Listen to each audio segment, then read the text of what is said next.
बहुत समय पहले की बात है। एक साधारण सा गांव था जहां लोग मेहनत करते, खाते और सो जाते थे। उस गांव के किनारे एक बूढ़ा लोहार रहा करता था। नाम था रामदीन। उसके पास ज्यादा कुछ नहीं था, बस एक पुरानी सी झोंपड़ी, कुछ औजार और हर दिन मेहनत करने की आदत। रामदीन की एक खासियत थी। वह हर दिन काम के बाद अपने कमाए हुए 3 सिक्के अलग अलग डिब्बों में डालता था।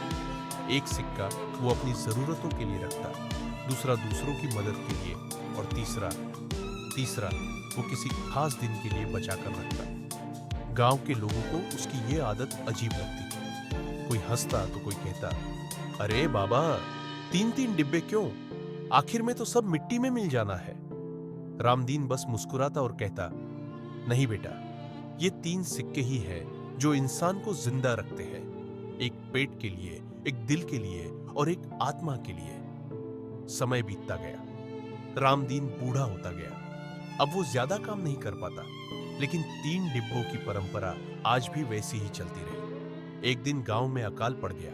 पानी नहीं, खाना नहीं, लोग परेशान थे। गांव के मुखिया ने सबको इकट्ठा किया और कहा, हमें मदद की जरूरत है। जो भी बचा खुचा है वो बांटना होगा।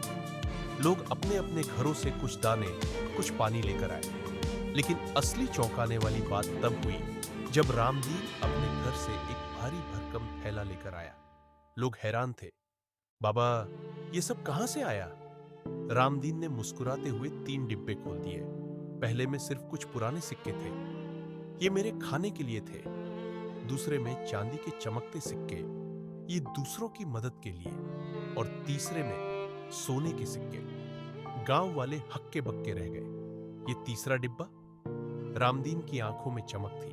उसने कहा, यह उस खास दिन के लिए था जब मेरा दिया किसी की जिंदगी बदल सके। और आज वही दिन है। उसने वो सारे सिक्के गांव को दिए। उस धन से गांव में कुआं खोदा गया, अनाज खरीदा गया और जिंदगियां दोबारा हंसने लगी। फिर एक दिन रामदीन नहीं रहा। गांव वालों ने उसे गांव के मंदिर के पास दफनाया और उसकी कब्र पर 3 पत्थर रखे। एक पर लिखा था जरूरत, दूसरे पर सेवा और तीसरे पर सत्य। जिंदगी में कमाना जरूरी है, लेकिन यह तय करना उससे भी ज्यादा जरूरी है कि वो कहां और क्यों खर्च करना है। 3 सिक्कों का ये छोटा सा सबक हमें सिखाता है, पेट से ज्यादा जरूरी है दिल, और दिल से भी ज्यादा जरूरी है आत्मा।